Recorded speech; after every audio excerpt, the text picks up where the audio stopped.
On my 72nd birthday, I thought I was surrounded by family until my grandson whispered, "Grandpa, I wish you would never leave." Moments later, he accidentally spilled his drink.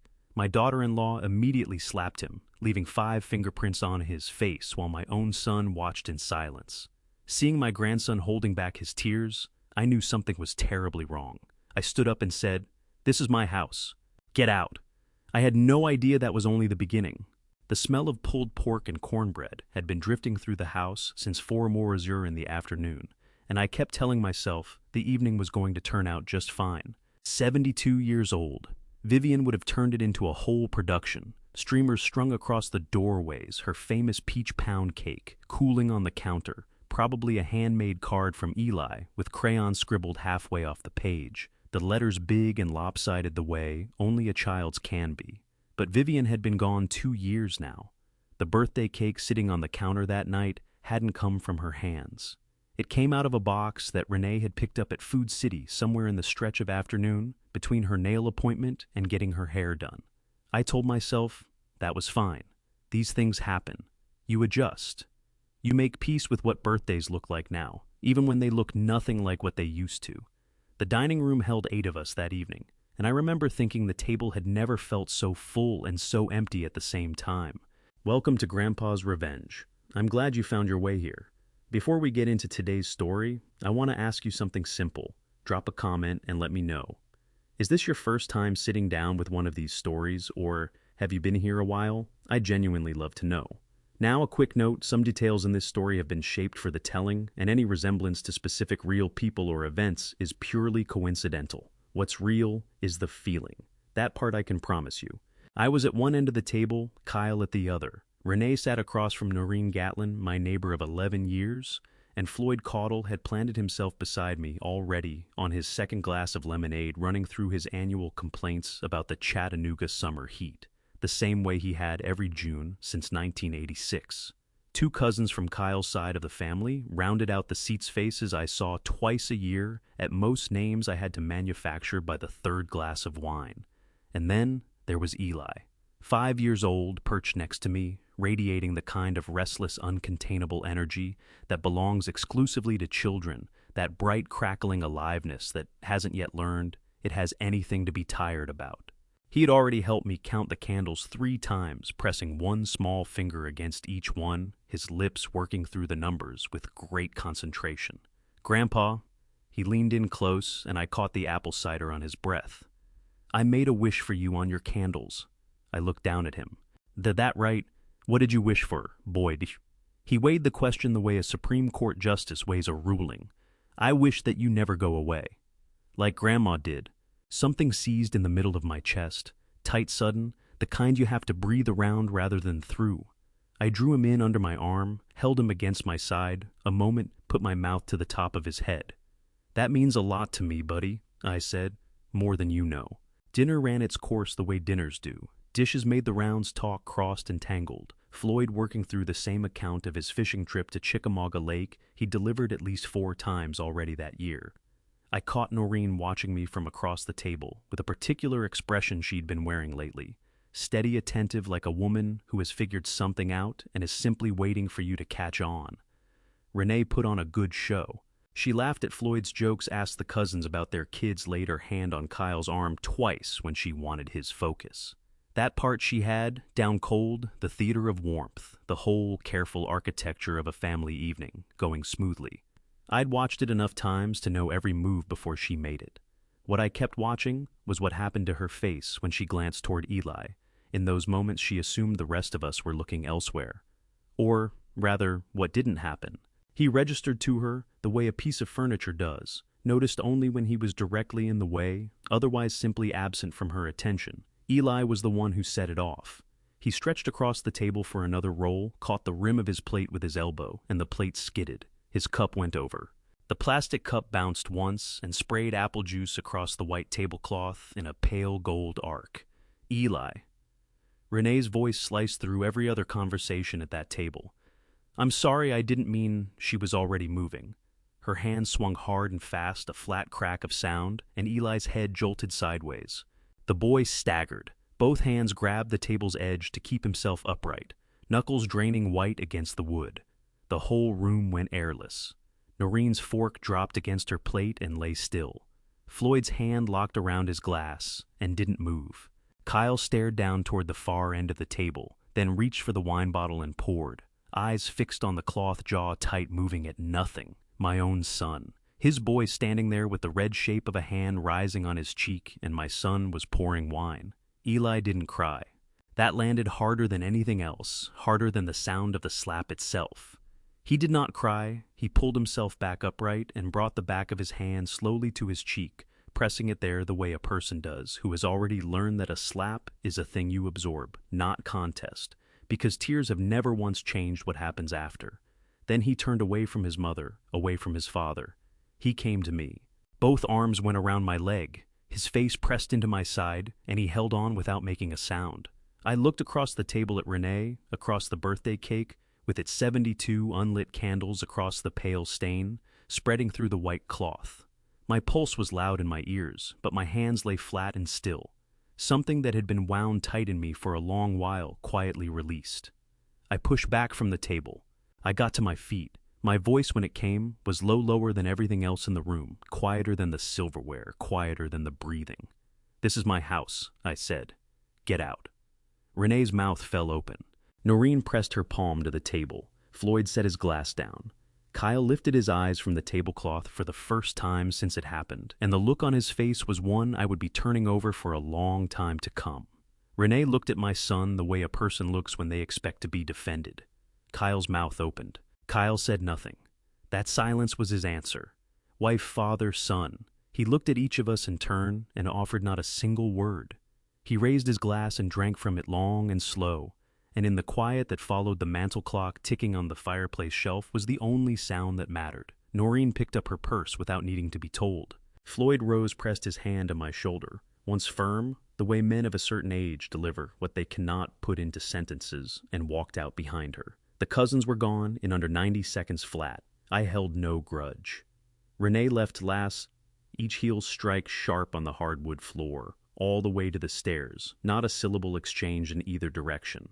I carried Eli up to his room myself, even though my lower back had been making its objections known since March. He was quiet against my shoulder, the entire way up, one warm cheek resting against my neck. I settled onto the edge of his bed, smoothed the hair back from his face, and looked at the mark there, already setting into something that would show clearly come morning. My back teeth pressed together until my jaw ached. "Does it hurt, buddy?" I kept my voice as level as I could manage. Eli raised his hand and touched his own cheek, gentle and probing, the way you'd press a finger to a bruise on a piece of fruit. "It's okay, Grandpa," he said. "It happens." 2 words. "It happens." Delivered with the same flat acceptance a 5-year-old uses for rain, or a traffic delay, or finding out the cereal box is empty, not for the back of a hand across his face at his grandfather's birthday table. I stayed until his breathing went slow and deep, and his fingers loosened around mine. Then I came back down. Kyle was in the living room.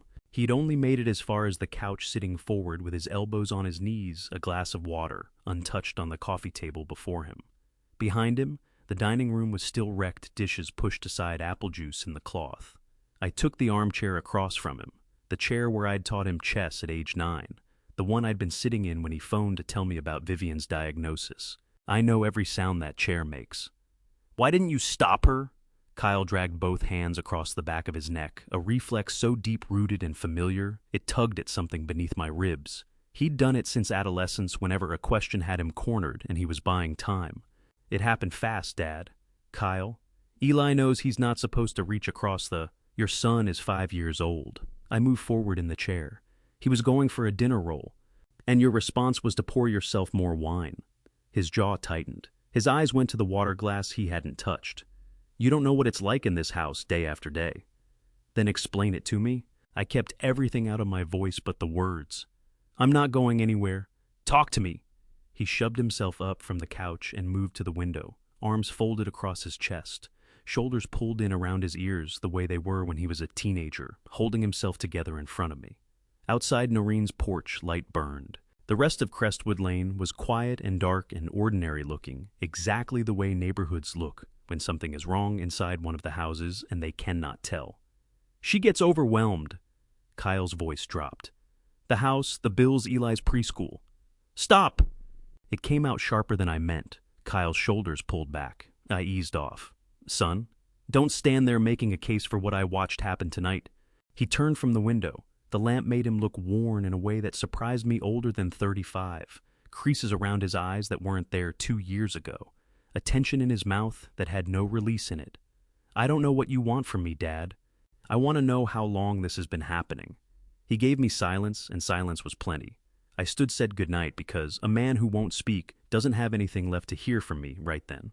I checked that the front door was locked. I shut off the light in the kitchen. I climbed the stairs and paused outside Eli's door, flat of my hand resting against the wood. Old habit, Vivian's habit, really.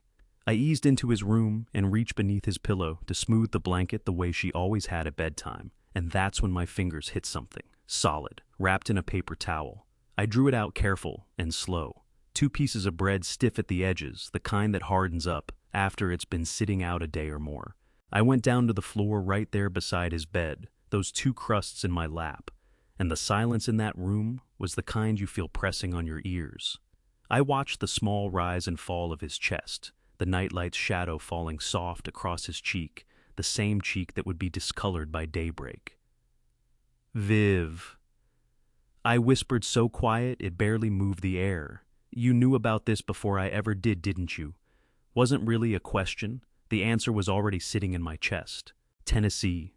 June mornings don't ease themselves. And gently, they come through the curtains hard and bright and early, and they don't much care what kind of night you've had. I'd maybe gotten 3 hours of sleep. The floor had done a number on my back. Neither of those things registered with me much. When I nudged open Eli's door at 7:0, he was already up sitting cross-legged on top of his covers, crayon, working away face bent, close to a spiral notebook with the total absorption of someone doing precision work.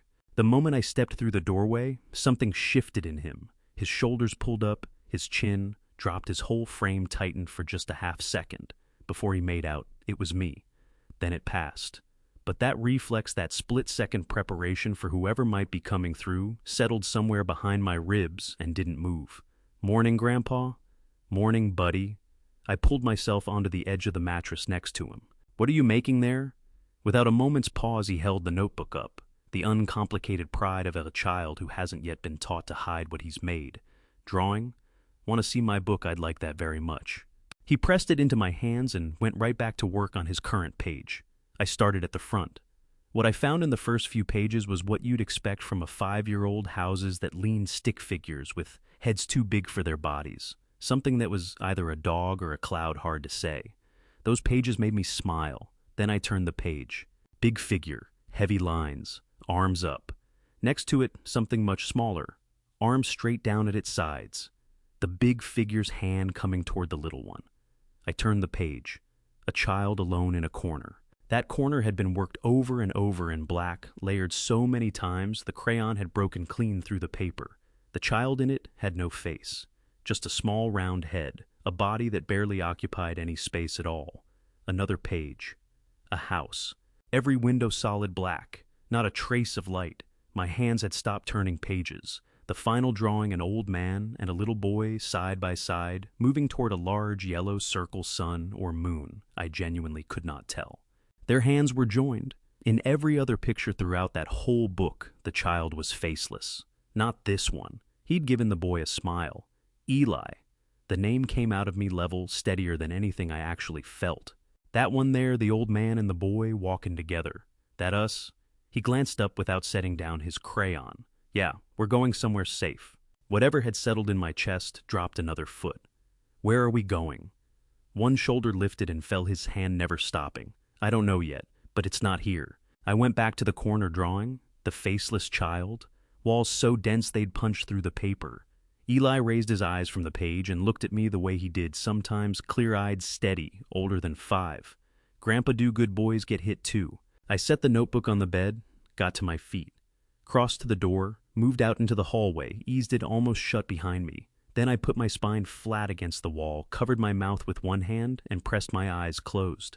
For a stretch that felt long, the only thing I could hear was the AC clicking on somewhere further down the hall. I was never a man who unraveled easily.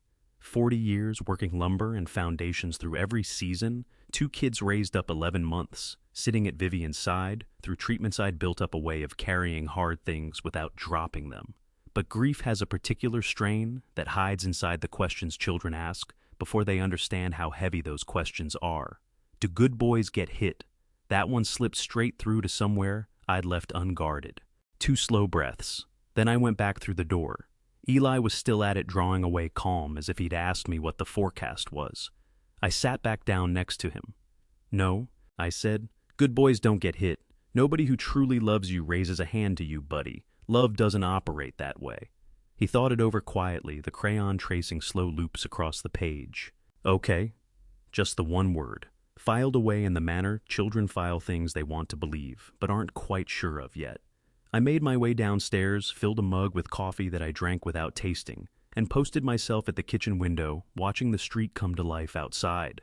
Then I rang Dina, third ring sleep still thick in her voice. Dad, it's 7 sobered in the morning. Den, I'm aware of the time. Whatever she heard underneath my words made her move, sheets rustled, and when her voice came back, it had an edge to it, sharp and alert. What happened? I laid it all out for her. Every piece of it, the birthday dinner, the noise I'd never be able to scrub out of my memory. Eli crossing the room to me, instead of his mother, Kyle and his wine glass, the bread hidden beneath the pillow, the drawings. My voice stayed flat and measured throughout the practiced steadiness of a man who has had to deliver bad news more than once. When I reached the end, Dana went quiet for a moment. Then, I'm booking a flight right now. Den, you don't need to do that. Dad. Just the one syllable, and her voice split on it. I'm getting on a plane. Don't push back on me. I let the breath out through my nose. All right, how long has this been happening? I can't tell you the whole picture yet. Does Eli have marks on him anywhere you can see? The mark on his cheek. From last night. My jaw went hard all over again. Yes. She drew in a sharp breath. Then Dad, hear me out. Don't go at Renee again before I land. Don't let on that anything's coming. Can you hold off? I looked past the glass at the backyard at the rope ladder Kyle had built for Eli last summer that Eli never climbed anymore. I can hold off, I said. I'll be there before tonight's out, Dana said. I love you, Dad. Love you too, Den. I set the phone down and stayed at the window. Up the block, Noreen Gatlin's sprinklers kicked on, tracing long, slow arcs through the pale morning light across her grass. She was already settled on her porch with her coffee, same as she had been every single morning for the past 11 years. She found my eyes through the glass. No wave. Just a single slow nod, measured deliberate, the nod of a woman who'd been expecting this day to come and was quietly glad it finally had. At noon, Kyle and Renee walked out to lunch without so much as a word to Eli about whether he'd like to join them. I listened to the front door shut, listened to the SUV pull out of the drive, and stood in the kitchen, counting all the way to 30 before I let myself take a step. Eli was upstairs in his room. The house had gone into that particular stillness that settles in when the people who fill a space with tension finally clear out, a held breath finally released. I headed up to dig out Eli's winter coat, the one with the busted zipper I'd been meaning to get to since March. There was a replacement pull in my closet that would have done the job fine, and working with my hands was always the way I brought my mind back around, when it wouldn't settle on its own. I was reaching past Vivian's old cardigan, still on its hanger, still faintly carrying the ghost of her lavender soap, when my fingers closed on metal. A tin. Square painted with bluebells and wheat stalks, the kind that gets passed from purpose to purpose, year after year, housing buttons one season, rubber bands the next. Whatever, small odds and ends need a home. Vivian had accumulated 6 tins like that across our years together. I'd figured every last one of them had gone out in the Goodwill box after she was gone. The tin came down off the shelf, and I settled onto the bed with it across my knees. Too heavy for buttons, I knew that the moment I felt the weight. When I pried the lid, 3 things were waiting. A small notebook floral, covered the cheap soft spiral kind they sell in the dollar bin at Target. An envelope sealed my name, written across the front in Vivian's hand. Those letters gone slightly jagged the way they did toward the end, when holding a pen cost her something, and a Polaroid face down on the bottom. I took the notebook first. Every page I opened was filled with her writing, brief dated entries, clinical almost. Not the kind of diary you pour your heart into. More like evidence she was quietly collecting. October 14th. Renee told Eli to stop crying, or she'd give him a real reason to cry. He had scraped his knee on the patio step. He stopped immediately. He already knows to stop. November 2nd. I tried to hold Eli in the kitchen today while Renee was on the phone. She walked in, said I was making him soft, that he needed to learn to self-soothe. When she carried him away, he looked back at me over her shoulder. I won't forget that look. December 9th.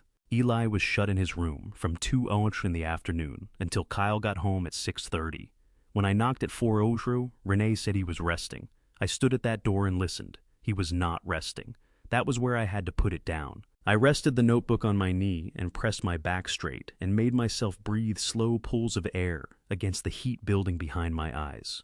45 years beside that woman. I had known every room she ever moved through, could read every shift in her face before she spoke. She had been here in this house, watching all of it unfold, recording every date in those worn-out hands. And she had kept quiet because she understood I wasn't ready. We'd understood that together without ever saying it. When I turned to the final entry, the script had shrunk down each letter deliberate, like she was measuring out what strength she had left, one stroke at a time.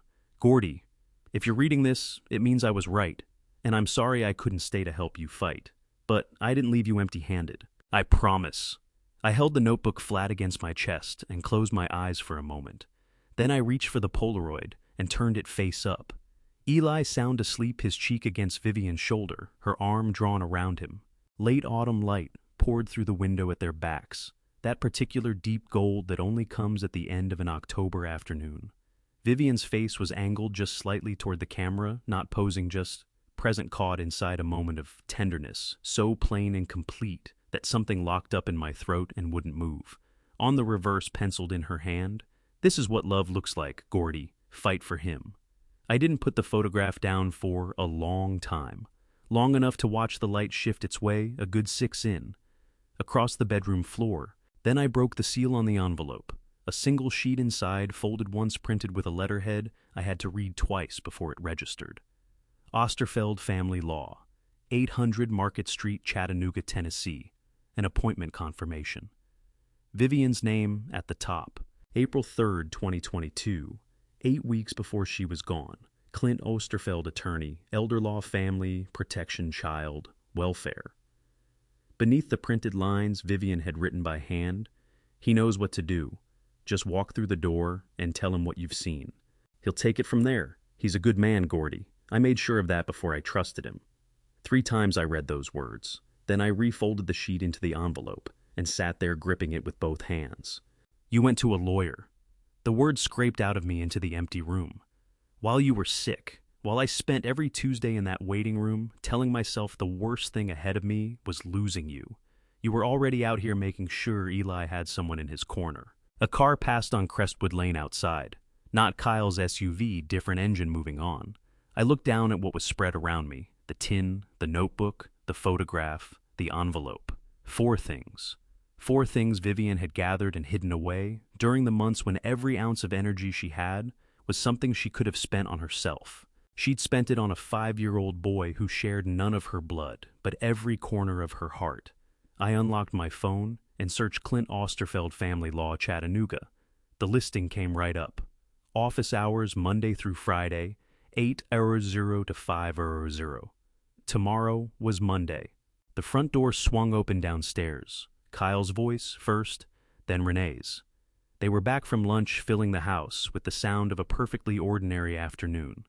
And then, from the floor above, came something quieter. Eli's door, his feet in the hall, his voice drifting down. "Grandpa, are you up there?" "Right here, boy," I called back. "Come on up." Eli came around the door and found me on the bedroom floor, the old tin beside me, the photograph still in my hand. He didn't say a word about any of it, just hauled himself up onto the bed, let his legs dangle over the side, and began swinging them in that slow, easy rhythm he fell into whenever he felt safe enough to settle. We stayed that way, him, with his feet going me, easing Vivian's things back into the tin, piece by piece. The lavender cardigan hung where it always had. "I left it alone," Grandpa Eli said after a while. "Yeah, buddy. Do you miss Grandma a lot?" I pressed the latch closed on the tin. "Every single day." He turned that over in his mind, feet still moving. "I miss her too. She used to let me put sugar in my oatmeal." He let a beat go by. "Mom doesn't let me do that." "I'll let you put sugar in your oatmeal," I said.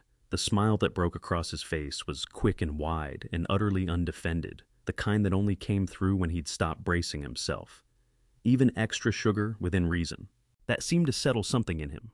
Then I heard the front door again downstairs, and Renee's voice rose up through the floorboards, animated warm telling Kyle something about the restaurant. A laugh followed, full and easy. I had listened to the laugh more times than I could count. It always left me slightly off balance how convincing it was. Eli caught it too. The smile shut off. His feet quit moving. He fixed his eyes on the door the way an animal goes still when it hears something that hasn't shown itself yet.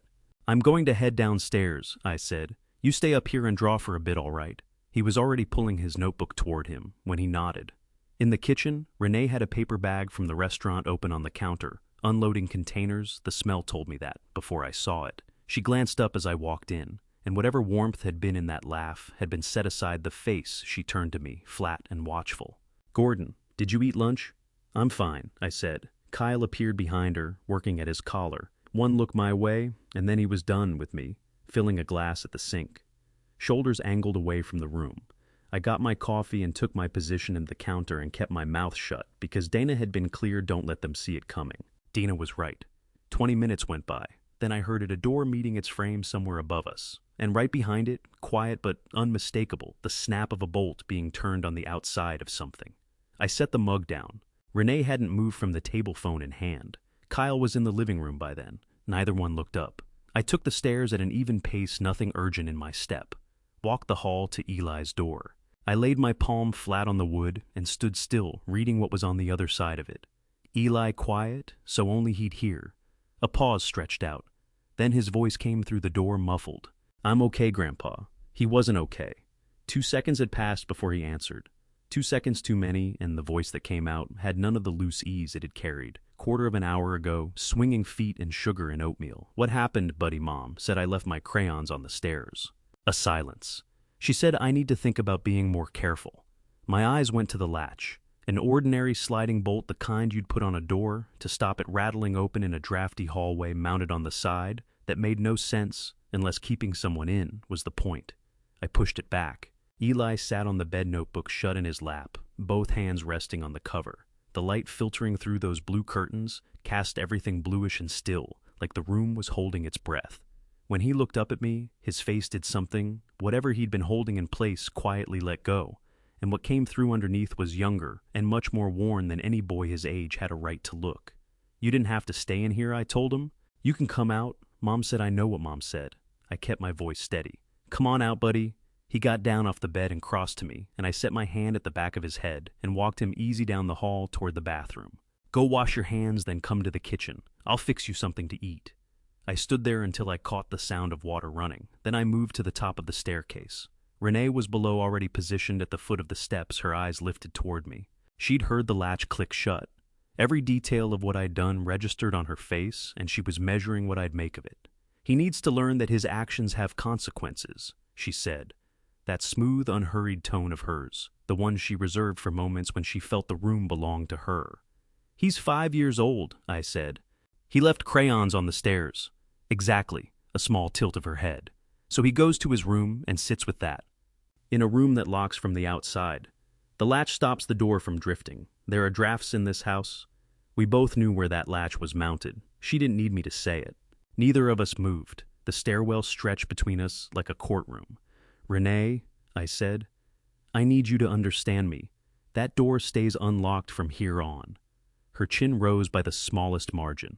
"This household belongs to us both, Gordon. Your concern is noted, but this is my house.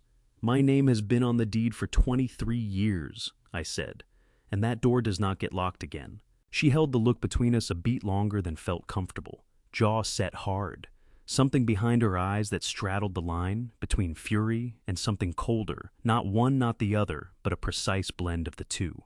Then she turned her back and went toward the kitchen.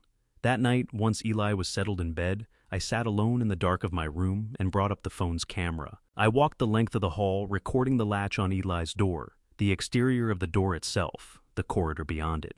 Then I returned to the edge of the mattress and studied what I'd captured. Vivian had told me Clint Osterfeld was a man worth trusting, that she'd done her homework before she put her faith in him. Monday was the next day. His office unlocked at 8:00. I put my alarm on for 6:30. Coming down at 6:45, I found Dana asleep on the pull-out overnight bag, still buckled shut at her feet. Her forearm rested across her eyes, blocking the pale light pressing through the blinds. She'd touched down at Lovell Field just after midnight and called a rideshare rather than rouse me from sleep. That was Dina all over absorbing the inconvenience herself, so no one else had to. I brewed a pot for her, wrapped a plate of leftover biscuits, and walked them across the yard to Noreen's. Dropping in before 8:00 with baked goods was the neighborhood's oldest unspoken pass, and Noreen's porch was the one place it never needed justifying. She was out there already. She was always out there. 78 years old, mug in one hand, the Chattanooga paper folded flat on the railing next to her. It didn't matter that much of the news in it was 2 days stale by the time it showed up. She watched me come up the front walk and let the biscuits pass without comment, let the good morning go unsaid. What she did say was, "I was starting to wonder when you'd get here." I laid the biscuits on the railing and lowered myself into the spare chair, the one that had occupied that same spot since Vivian and I first settled on Crestwood Lane 23 years back. The wood had gone soft with use, and that softness felt like the last familiar thing left standing. "You've been holding something for me," I said, not a question. Noreen drew a long sip from her mug and set it down without rushing. Vivian came by in February, 4 months before she died. Noreen's gaze drifted briefly to the street, then came back.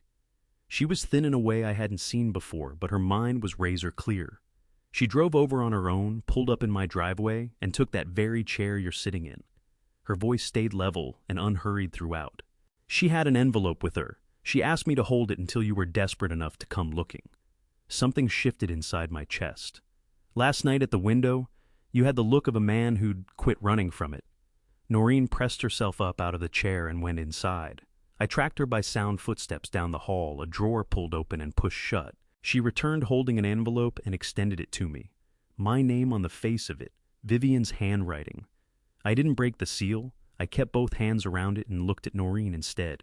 What else had she been able to see from the other side of that fence?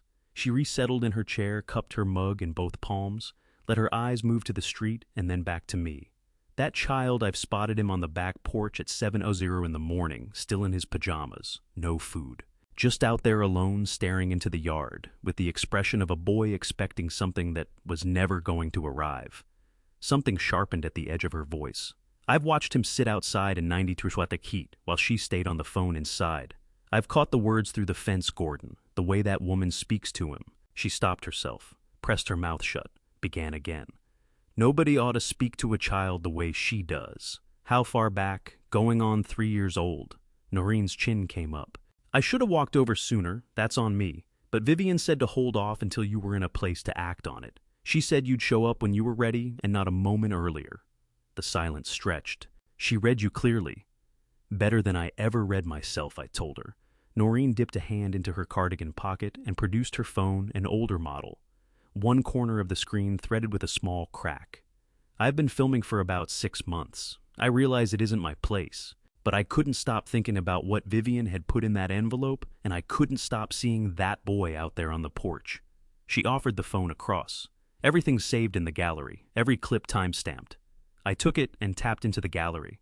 23 clips in all, some barely 12 seconds long, a few stretching close to 2 minutes. Each one filmed through the gap running along the fence between our properties, pointed down into the Harwell backyard. I hit play on the first. The image trembled slightly, the tremor you get when a person is trying to stay invisible, and the effort shows in their hands.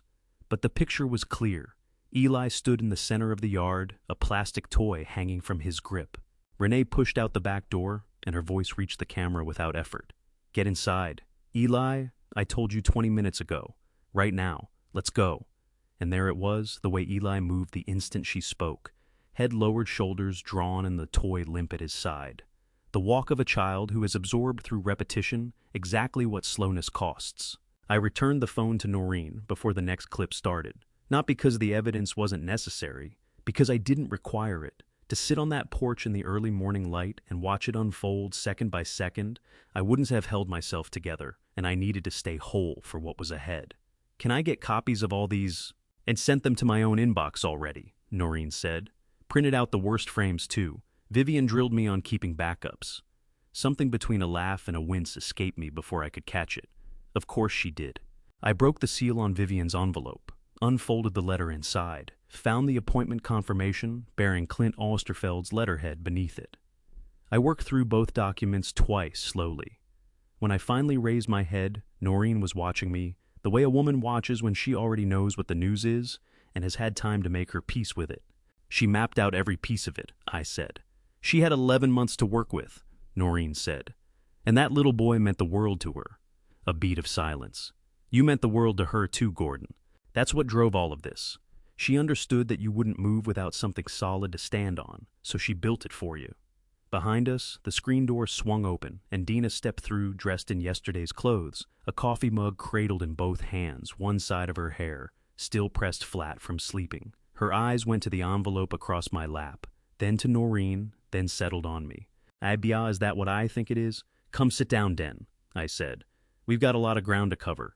She dropped onto the porch steps, pulled the mug in close, and fixed her gaze on me, with Vivian's own steadiness ready for whatever I was about to lay down and not frightened by any of it.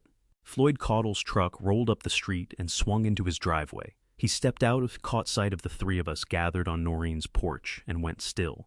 He didn't need it spelled out. He took it in the way a man does when he's known you long enough to read silence. He came across the street, mounted the steps, and planted himself on the railing, no invitation needed or expected. All right, he said. What's the situation? Floyd kept a logbook. That was news to me, revealed only when he fished it out of his shirt pocket, right there on Noreen's porch, a compact spiral notebook, the generic sort stocked at every hardware store. Its cover had gone limp and soft from riding in a pocket day after day. He opened it flat on the railing, somewhere around the middle. 3 times, he said, pressing a finger down on the page. June 2nd, June 14th, June 22nd. Always somewhere between 10 in the morning and noon. Always when your truck was gone from the driveway. He raised his eyes to mine. I started keeping notes after Vivian asked me to watch for anything out of the ordinary. The man drives a white Chevy Impala, carries a briefcase, stays somewhere between 45 minutes and an hour. Dana leaned in from her perch on the steps. You get a plate number. Of course I got a plate number. Floyd said it the way a man states the self-evident. He tapped the notebook again. Right there. Tennessee plate. Dina had her phone out before he'd even finished, thumbs already moving. Noreen topped off everyone's coffee without a word, then settled back into her seat, watching Dana the way you watch someone defuse something delicate. 3 minutes went by. A mockingbird worked through its entire repertoire in the oak tree at the edge of Noreen's yard. Somewhere further down the block, a lawnmower coughed to life. Dana looked up from her phone.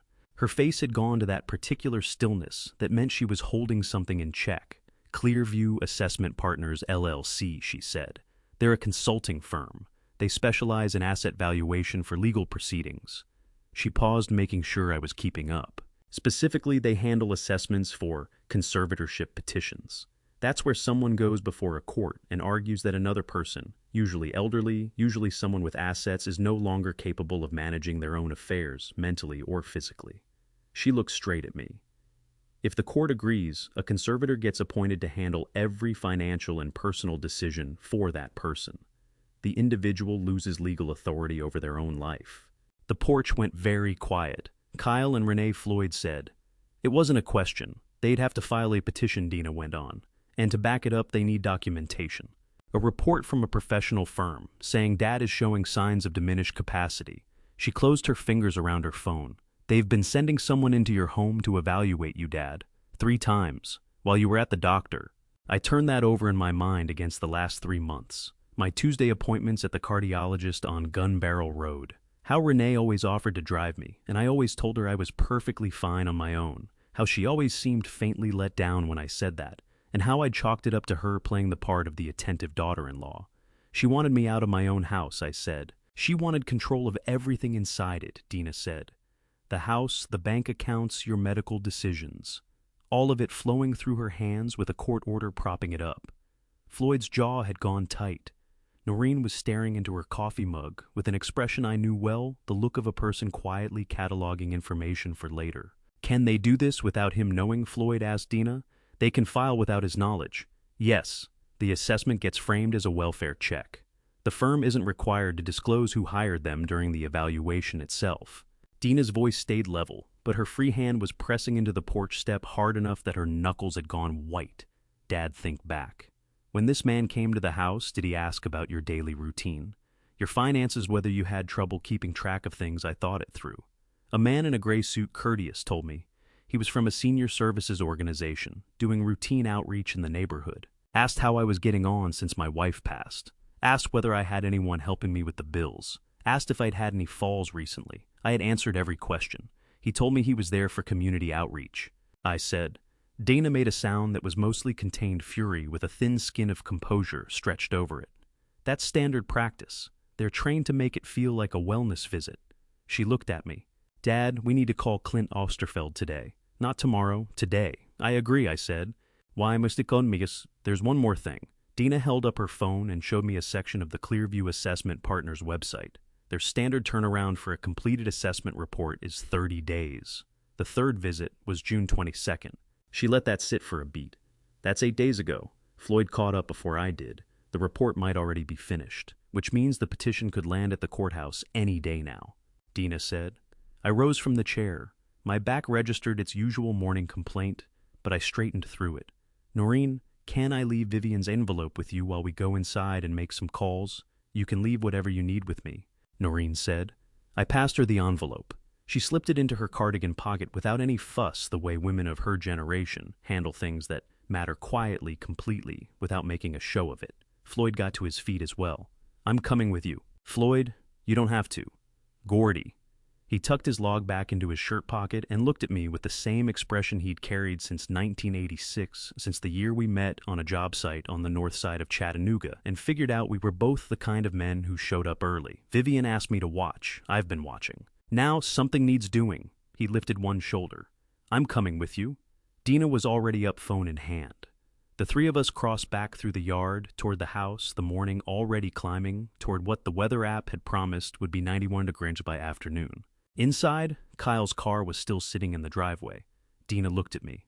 Do you want to wait until they leave? I looked at the house. My house, my name on the deed, for 23 years. The house I had always meant to leave to my children, and felt something lock into place at the center of my chest, solid and immovable as poured concrete. No, I said. We make the calls right now. Clint Osterfeld's office was on the 8th floor of a building on Market Street, the kind of building that doesn't announce itself. No brass nameplate out front, no lobby fountain, just a directory board near the elevator and carpet that had been good quality 20 years ago and was still holding together out of sheer stubbornness. Dana and I rode the elevator up. She had her folder. I had Vivian's envelope and the tin, which I had not been willing to leave at the house. The receptionist walked us straight back. Osterfeld was already on his feet when we came through the door, a man in his early 50s, medium height, the kind of solid build that comes from actual work rather than a gym. Silver at his temples, reading glasses pushed up onto his forehead. He extended his hand to me first. Mr. Harwell. His handshake was firm and brief. Vivian told me you'd come eventually. She said it might take some time. She was right, I said. She usually was. He motioned toward the chairs across from his desk. Sit down, both of you. We have a good deal to cover. The office was orderly without being cold bookshelves floor to ceiling on 2 walls, a window looking out over the Tennessee River, a whiteboard still carrying case notes from whoever had been in before us. On the corner of his desk sat a framed photograph, a woman and 2 teenage boys, all of them windburned and grinning at the camera on what looked like a hiking trail overlook, a man with his own family, a man who understood what a family was supposed to look like. Mr. Harwell, your wife came to see me on April 3rd of last year, Osterfeld said, settling back into his chair. 8 weeks before she passed. She drove herself, which I understand was quite an effort by that point. My throat tightened. I held my face steady. She didn't tell me. She was very specific about that. He said, he opened a manila folder and read directly from a handwritten note clipped inside the cover. The way a man reads something he needs to get exactly right. Gordy will try to fix it himself if he knows. He's been building and repairing things with his hands for 50 years, and he thinks every problem works the same way. Let him find this when he's desperate enough to use it properly. Dana pressed her lips together. Her eyes had gone bright. That is exactly how she talked. She said it more to herself than to either of us. She gave me a full account of everything she'd observed over the previous 2 years, Osterfeld said. The treatment of her grandson, the financial patterns, her worries about her husband's vulnerability once she was no longer there. She was thorough and precise, and she had documentation. He looked at me. She also left me something she asked me to hold until you came in person. He slid open his desk drawer and set a USB drive on the desk between us. Dina looked at it, then at me. Dad. I know, I said. I picked it up and held it in my palm. Small. Lighter than it had any business being given what Vivian had told me it held. She recorded it herself at home, Osterfeld said. 6 weeks before she died, she said it was for you first. What I'm about to share changed the entire shape of what I thought I understood, because sometimes the people closest to you have been moving pieces you never knew were on the board. Before we get there, tell me in the comments if you suspected someone you loved was working against you behind closed doors. Would you confront them right away, or would you gather every last piece of proof first? She was very clear about the order of things. I closed my fingers around the drive. What else did she leave? Osterfeld turned to the next section of the folder. A testamentary clause. That's a provision written into a will that triggers under specific conditions. He looked at me carefully to make sure I was following. Vivian's clause states that in the event Eli Harwell is determined by a court or child welfare authority to be living in an unsafe environment, a full guardianship authority transfers to you, Gordon Harwell, immediately superseding parental rights, pending full legal review. He paused. She had it drafted, witnessed, and notarized. It's airtight. Dana let out a slow breath through her nose. She built a trapdoor into her own will. That's one way to put it, Osterfeld said. And the conservatorship petition? Dana asked. We have reason to believe Kyle and Renee may be close to filing. Osterfeld nodded. I've already flagged your father's name with the county court clerk's office. If a petition is filed, I'll know within 24 hours. He leaned forward slightly. What I need from you now is everything you have. The videos from your neighbor, the journal, the financial records, the assessment firm, documentation, all of it. We spent the next hour going through everything. Dana laid it out piece by piece. Noreen's videos, Floyd's logbook, with the dates and plate number, the Clearview Assessment Partners information, the screenshots Dina had pulled from the firm's conservatorship services page. I spread out Vivian's journal and the tin. Osterfeld read without interrupting, adding notes in the margin of a legal pad in handwriting so small I couldn't read it from across the desk. When he was done, he sat back and looked at me. Mr. Harwell, here is where we stand. What your daughter-in-law has done with your finances constitutes financial exploitation of a vulnerable adult under Tennessee Code 716120. That is a Class C felony. What she has done with the assessment firm, commissioning an evaluation, without your knowledge or consent as part of a fraudulent conservatorship scheme, adds obstruction and fraud to that list. He let that land. And what Noreen Gatlin's recordings document combined with Vivian's journal and the psychological profile of a child, storing food under his pillow and drawing what Eli is drawing, that is the foundation of a child welfare case. What do we do first? I asked. We file a report with the Tennessee Department of Children's Services today. That starts the official clock. He looked at me steadily. And then, Mr. Harwell, you let me do my job. I looked at this man that Vivian had found and vetted and trusted from a hospital bed with months left to live. I looked at the photograph on his desk, the windburned boys, the laughing woman, the hiking trail, overlook. She picked well, I said. Osterfeld almost smiled. She told me you'd say something like that too. We got back to Crestwood Lane at 4:30. Kyle's car was gone. Dina carried the folder inside while I went to check on Eli. He was out in the backyard with a bucket of sidewalk chalk, drawing something sprawling across the concrete near the fence, too absorbed in it to notice me watching from the back door. A good sign. Children don't draw big elaborate things when they're frightened. They go small and contained. Whatever Eli was making out there was taking up most of the patio, and that felt like something worth noting. Renee's car was still in the driveway. I could hear her upstairs, the particular sounds of her moving through the master bedroom, the closet door, the television coming on low. Dina was at the kitchen table with her laptop and her third coffee of the day, cross-referencing the financial records Osterfeld had flagged against the bank statements we'd pulled up on my online account. The numbers were not improving with familiarity. My phone rang at 6:40 unknown number. I almost let it go. Then I answered. Dad? Kyle's voice came through low and compressed the way voices sound when someone is talking quietly inside a car.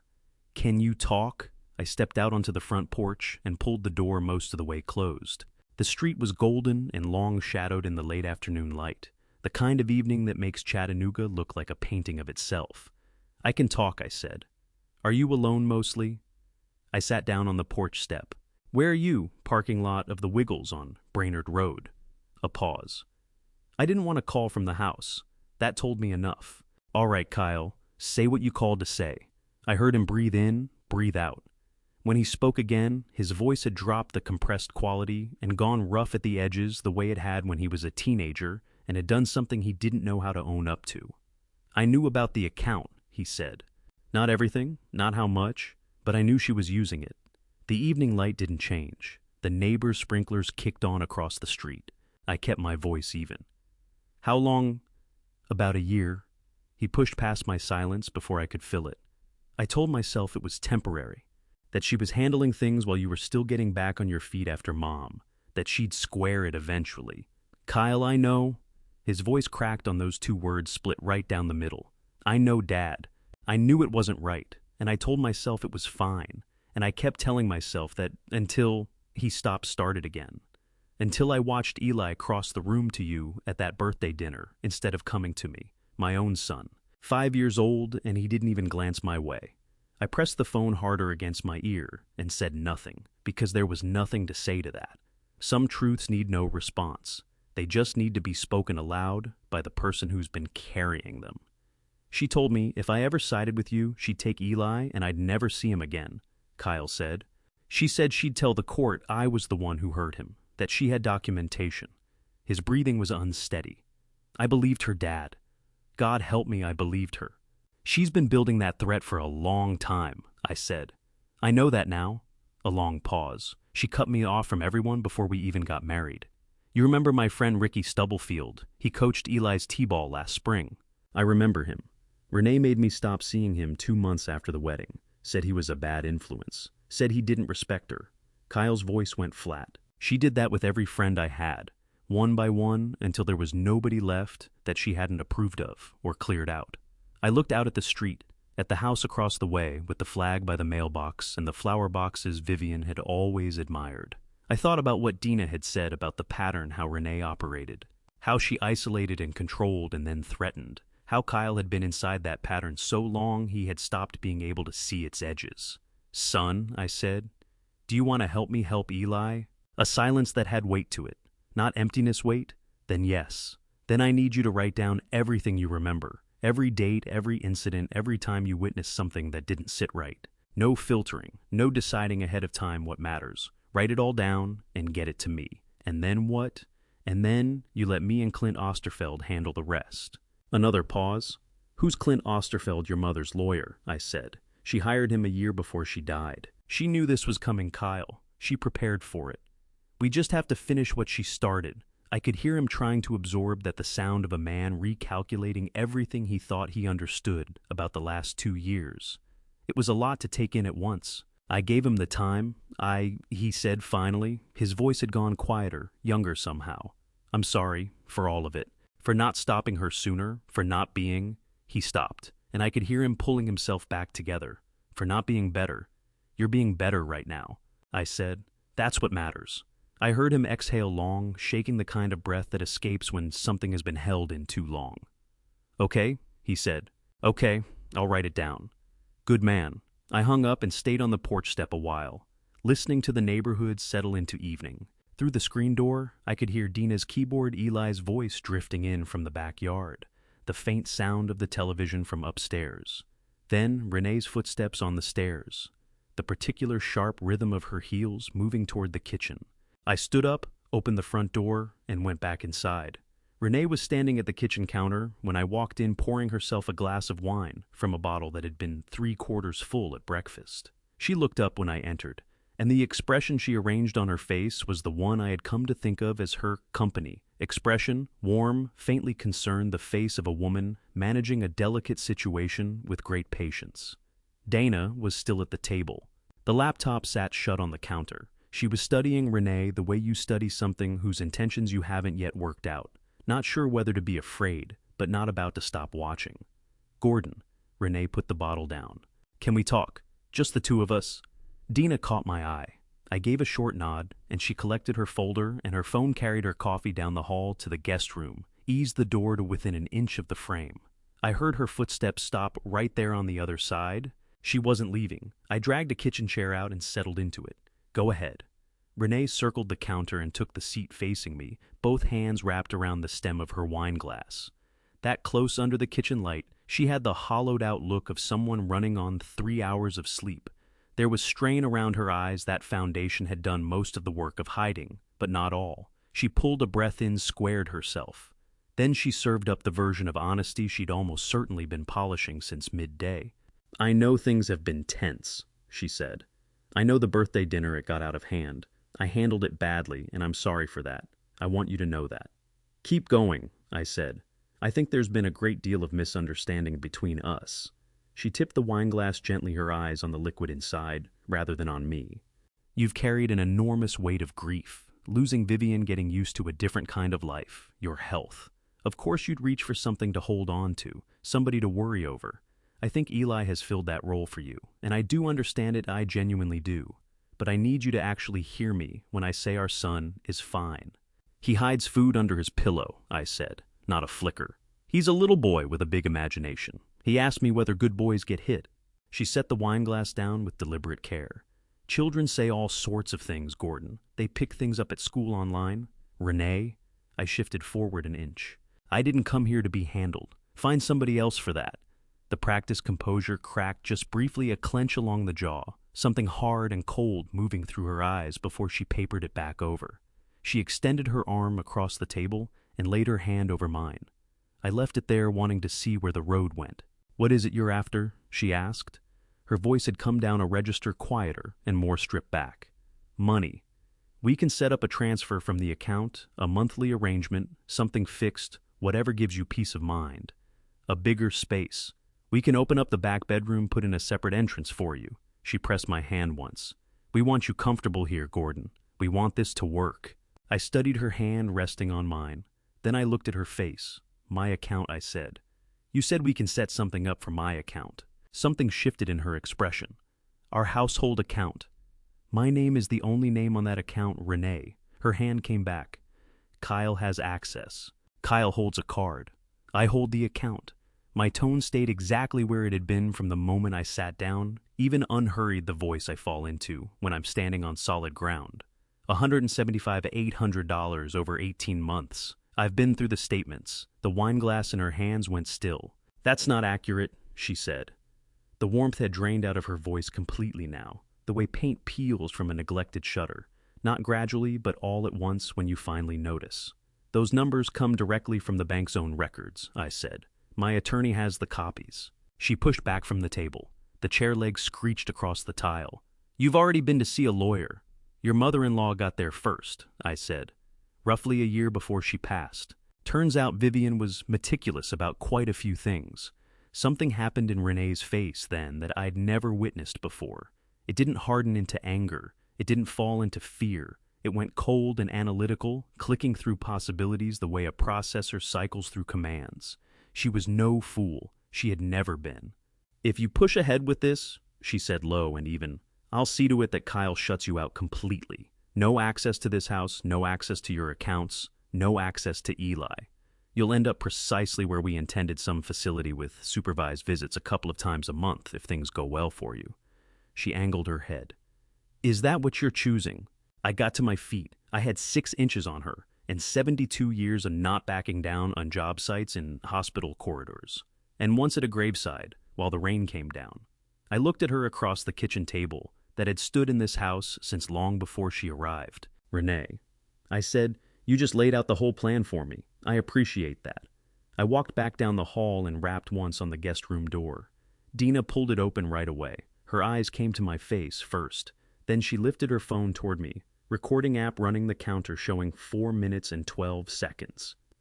Did you get enough? I asked. Every word she said. I gave one nod. Then I headed upstairs to look in on Eli, and behind me, I heard the front door pull open, Renee's heels sharp on the porch boards, her voice tight and low into the phone. She was already talking to her attorney. Good. That told me everything I needed to know. She was scared. Eli had gone down by 8:30, wrung out from a long afternoon with sidewalk chalk, and that specific kind of tiredness that takes hold of a small body when it's decided it's done absorbing the day. I pulled the blanket up and sat on the side of his mattress a while, just listening to the slow rhythm of his breathing, watching the nightlight wash the wall in pale orange. He'd chalked a dog on the patio earlier. Nothing fancy, a round body, 4 stick legs, a tail, bent up like a question mark. Nothing shadowed in it, nothing afraid, just a 5-year-old putting down the dog he didn't own yet, with the particular faith of children who haven't stopped believing that wanting something earnestly enough is how it begins to happen. I went to my room and shut the door behind me. The USB drive sat on the nightstand right where I'd set it down. I lowered myself onto the edge of the bed with my laptop and held that small thing in my palm, rolling it slowly under my thumb, the way I once turned a finishing nail between my fingers when a problem on a job site needed thinking through. Barely any weight to it. I plugged it in. One file. A video. The preview frame showed Vivian settled in the wingback chair in the living room of our old house, not here, but the place on Hickson Pike, the one we'd called home for 31 years before we let it go. That chair with the blue upholstery she'd been intending to redo since 2008. She had on the green cardigan. Her hair was fixed. She'd approached this the same way she approached every serious thing, with full attention, with care, and without a word of complaint about the effort. I hit play. Gordy. Her voice came into the room, and I had to press my palm flat against the mattress just to hold myself steady.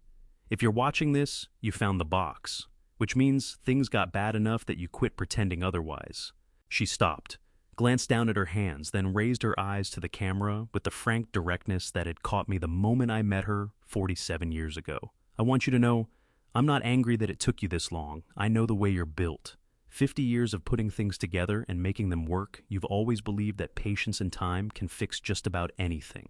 That's one of the finest things about you, Gordy. It's also the thing that nearly drove me out of my mind for 4.5 decades. Something that was almost a laugh rose in my chest and dissolved before it reached the air.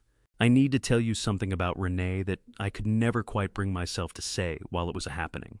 She went on, her voice settling into that careful, deliberate register she saved for the things she truly needed you to hold on to. She doesn't love that little boy the way a mother loves her child. I've been watching her for 3 years, and not once have I seen her look at Eli the way I looked at Kyle, the way I looked at Dana. There's nothing there, Gordy. To her, he's an inconvenience, and an inconvenience is either dealt with or gotten rid of. That's been her intention all along. My throat had sealed itself shut. I kept watching.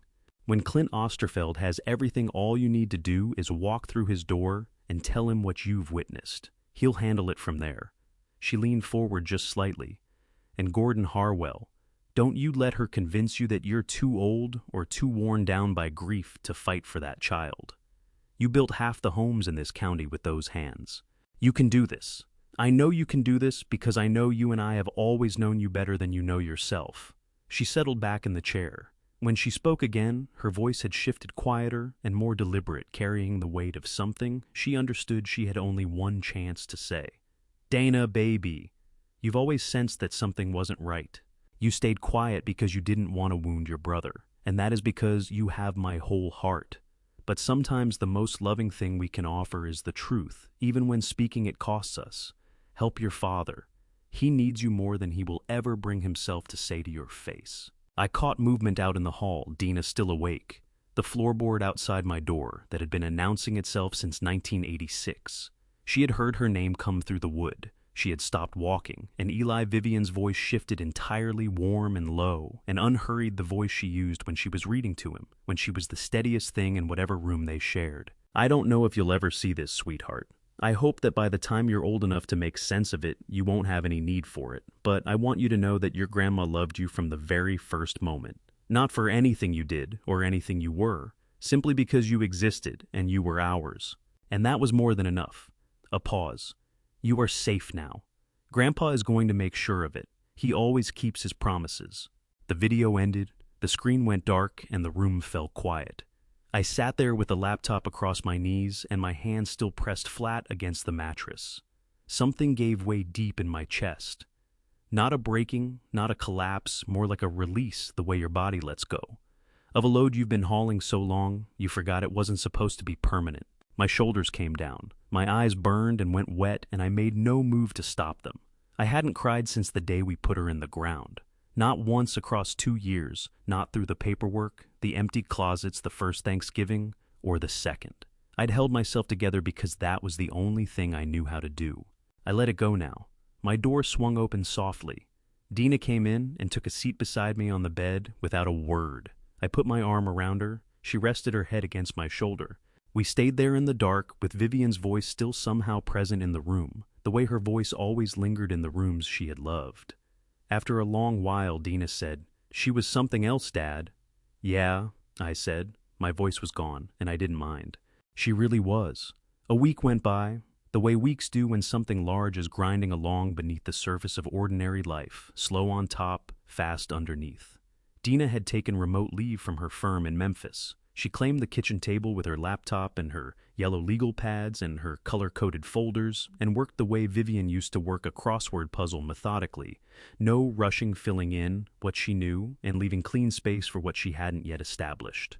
I kept the house running. I made Eli breakfast every morning, eggs and toast, sometimes pancakes when he had that look about him that said he could use something extra. I walked him to the end of the driveway to wait for the summer program van. I fixed the screen door that had been rattling loose since April, and replaced the light fixture in the upstairs bathroom that Renee had been asking Kyle to handle since February. Small jobs. The kind of work that keeps a man's hands occupied while his mind is working on something else entirely. Kyle moved through the house quietly. He'd started sleeping in the guest room 3 days after the birthday dinner, and Renee hadn't remarked on it in front of me, which told me she was being careful about which fights she picked. She went through her days with a composed pleasantness that rehearsed expression, restored performing normalcy, with the focus of someone who understands they are being observed and cannot afford another slip. I watched the performance and held my tongue and waited. On the 7th morning, Dina called me into the kitchen at 7:00 a.m. with a look I had spent 38 years learning to read. The look that said she'd found something and was weighing how to deliver it. "Sit down, Dad." I sat. She turned the laptop to face me. On the screen was a document, a loan guarantee form, the kind of paperwork that requires a co-signer when the primary borrower can't qualify on their own.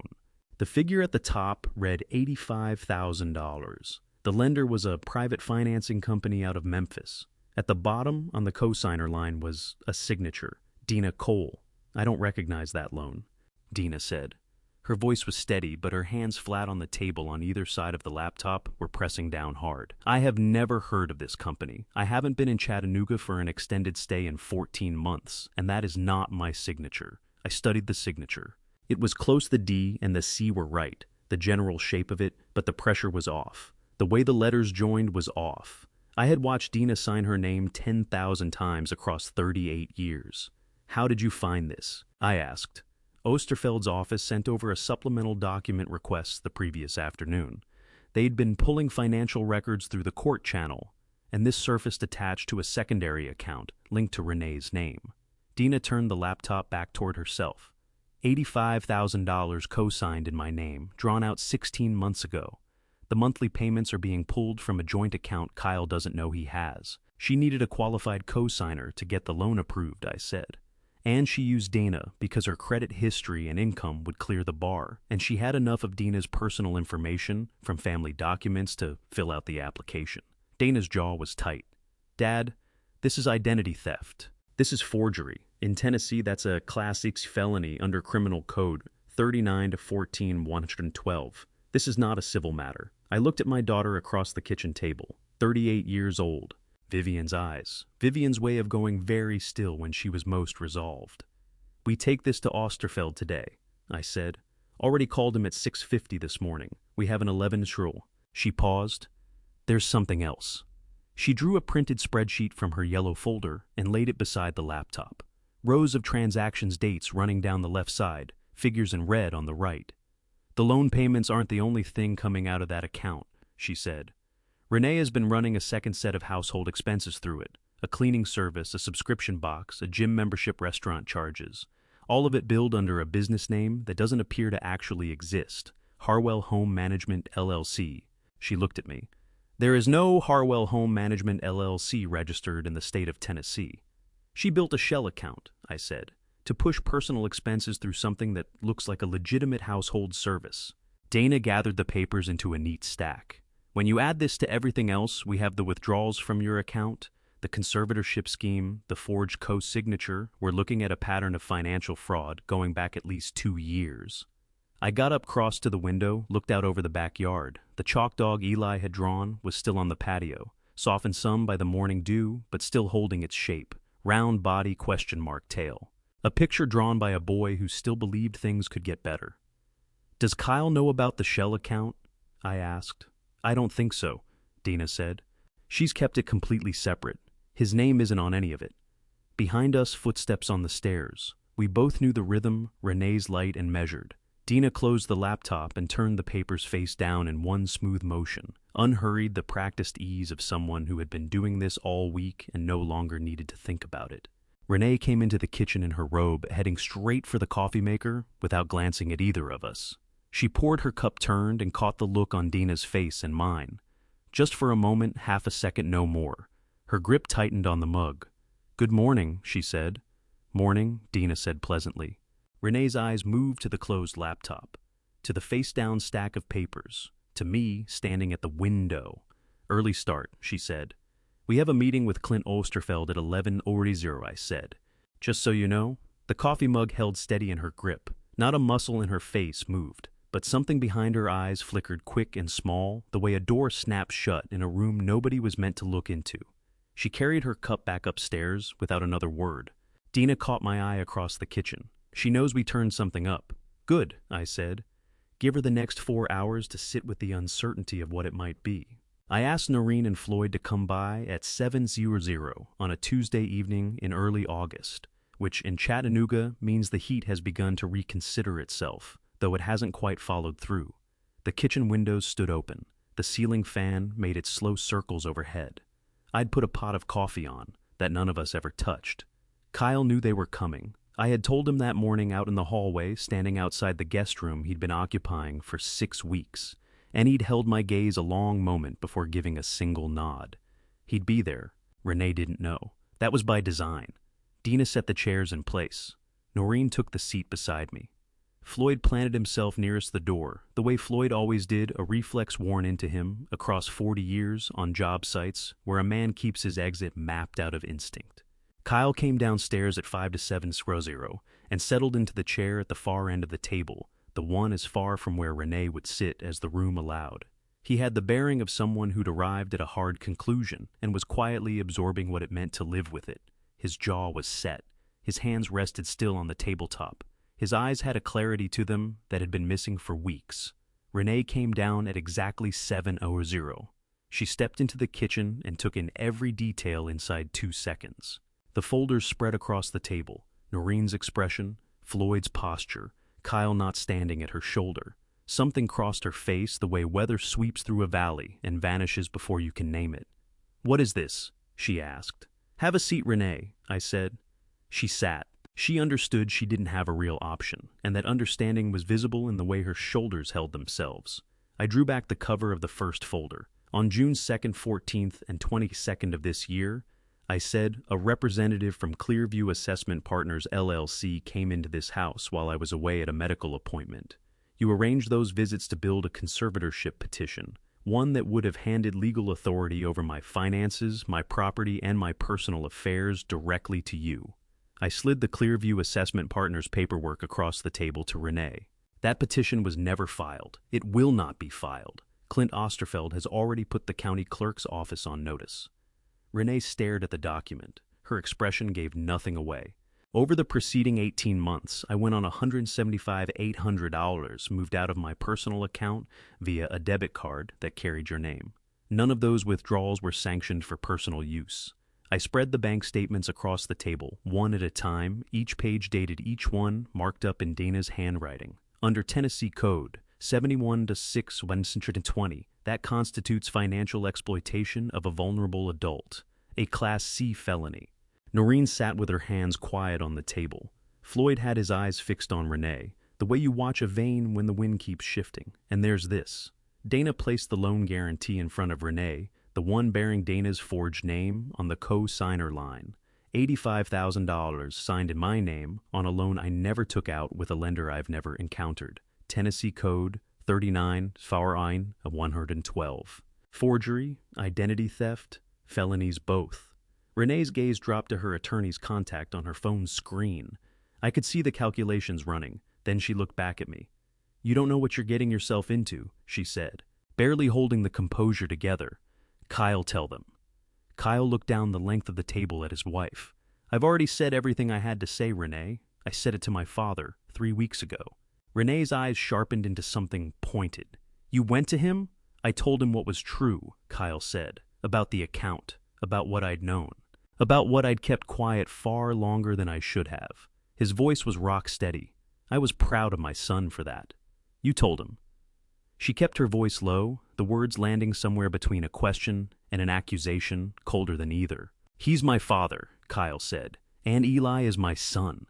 Renee pivoted back to me and threw one last card on the table, the way anyone does when they can feel every door closing around them. "None of what you're claiming will stand up.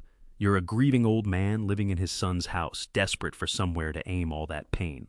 "This is my house," I said. "My name has held the deed for 23 years. Yours never has." I leaned in slightly. "Ann Clint Osterfeld filed the formal notice this morning. You have 30 days, Renee. Tennessee law sets that clock, and that's exactly how long you'll get. 30 days. The kitchen fell silent.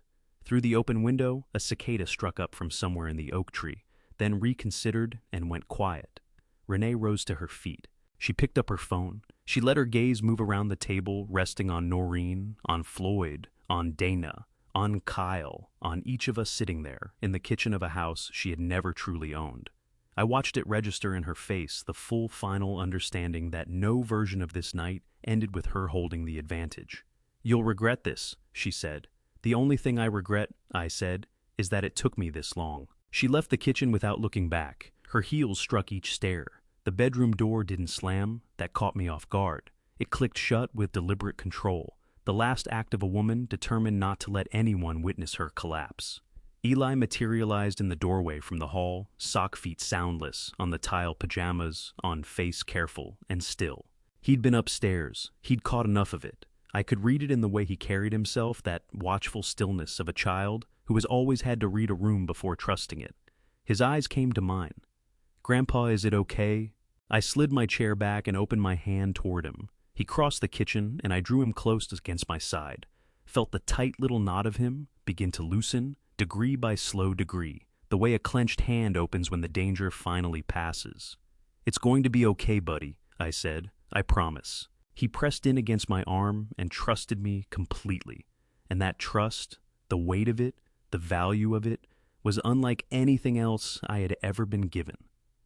The 30 days ran their course.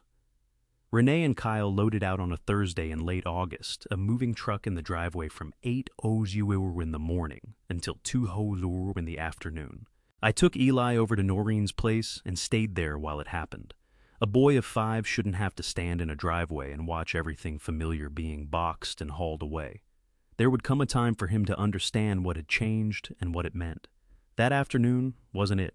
Noreen made grilled cheese sandwiches. Eli ate 2.5 and asked whether he could have a dog. "We'll see," I told him. "Grandpa," he said very seriously, "you've been saying we'll see for 3 weeks. "I have, and I still mean it."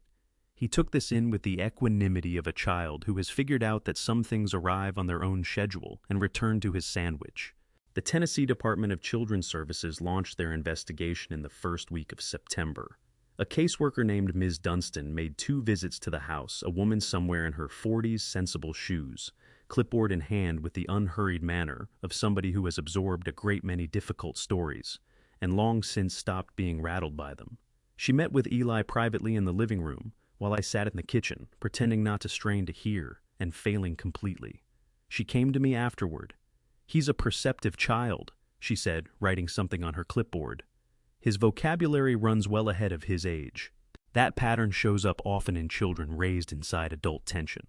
They develop an early fluency in reading emotional currents before they have any real framework to process them. Is he going to come through this all right? I asked. Children his age tend to do well when given stability and routine, she said. She lifted her eyes from the clipboard. Mr. Harwell, the single most useful thing you can offer him right now is the certainty of knowing where he'll wake up every morning. A child who's lived with unpredictability needs the rhythm to be unbroken. Same breakfast, same bedtime, the same face there when he opens his eyes. I can do that, I said. I believe you, she said, and the way she said it made clear she'd gone through the file taken in the journal and the photos and the recorded footage and arrived somewhere firm. She capped her pen. We'll be in touch. Dr. Harriet Fenby entered our lives on the second Tuesday of September.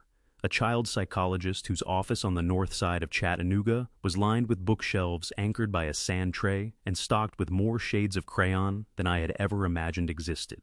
The moment Eli spotted the crayons, he was sold. Whatever the doctor needed from him, he was willing. 4 sessions spread across 6 weeks, and each time I sat in that reception area, working through magazines nobody had touched in 3 months, eyes drifting back to the closed door. After the last of those visits, Dr. Fenby called me in. What Eli is showing us, she said, falls under what we call a hypervigilance response. Her manner was precise but never harsh, the particular gift of a doctor who has learned to deliver unwelcome truths without turning them into weapons.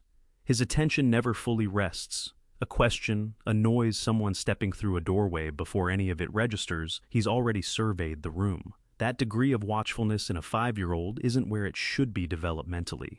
It takes root in children whose world has taught them that safety isn't guaranteed. My teeth were clenched so hard, my jaw had gone sore. Is it permanent? Given the right support, children have a capacity for recovery that genuinely astonishes. She drew herself slightly forward. Here's what I know for certain. Eli's trust in you is absolute.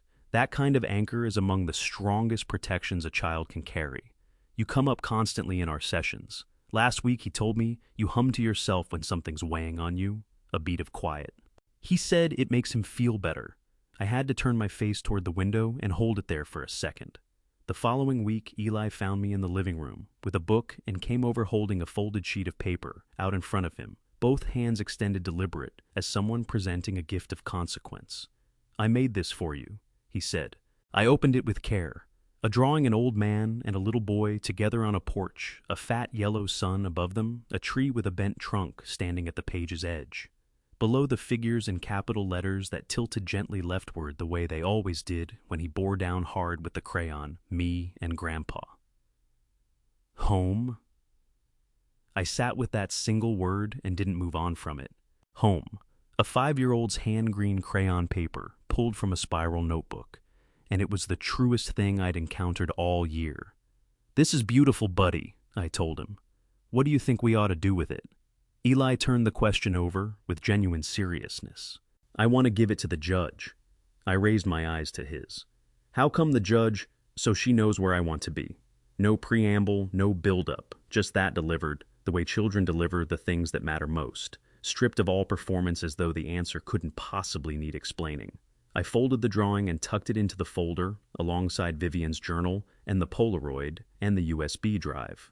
I closed the folder and left my hand lying flat on the cover and let myself think for a moment about the women who had brought us here. Vivian, who had looked ahead and left nothing unprepared. Noreen, who had stood watch, kept records, and held her silence until the time came.